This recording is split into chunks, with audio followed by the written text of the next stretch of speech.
ఇక పార్ట్ 2లోకి స్వాగతం సుస్వాగతం. ప్రజల యూనిటీ కోసం గణేశోత్సవ పండుగని ప్రారంభించిన తిలక్ గారి ఫోటోని మండపాల్లో పెట్టాలి. భక్తులుగా అదే మనం ఆయనకిచ్చే గౌరవం. ఏ లక్ష్యంతో అయితే గణేశోత్సవాన్ని పునఃప్రారంభించారో దాన్ని మనందరం యూనిటీగా ఉంటూ వారి కలని నిజం చేయాల్సిన అవసరం చాలా ఉంది. మరి ఇప్పుడేమో వీటన్నిటిని పక్కన పెట్టి కొంతమంది మాత్రం నేను గొప్ప అంటే నేను గొప్ప అని, నాది పెద్ద విగ్రహం అంటే నాది పెద్దది అని, సినీ తరహా విగ్రహాలు, RRR 6 ప్యాక్ బాడీ బిల్డింగ్ గణేశుడని ఒక్కటేంటి రకరకాల విగ్రహాలు విక్రయించి మండపాల్లో పెట్టి పూజించడం మనందరం చూస్తున్నాం. దయచేసి భగవంతుణ్ణి భక్తితో పోల్చండి, హోదాలతో కాదు. ఆ పోటీ అనేది భక్తిని ప్రదర్శించడంలో, సాంప్రదాయాలు పాటించడంలో ఉంటే అందరికీ మంచిది.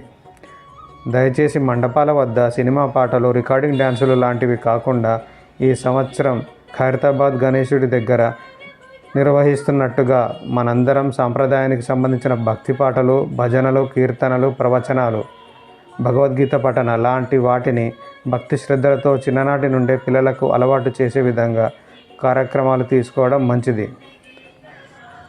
ఇంకా అన్నదాన కార్యక్రమంలో అన్నప్రసాదం భక్తులందరికీ వచ్చే విధంగా ఉండాలి. ప్లేట్స్లో చాలామంది భక్తులు వేస్ట్ చేస్తుంటారు. అలా కాకుండా ప్రసాదం కాబట్టి వేస్ట్ చేయకుండా ఎంత కావాలో అంతే పెట్టుకొని తినడం మంచిది.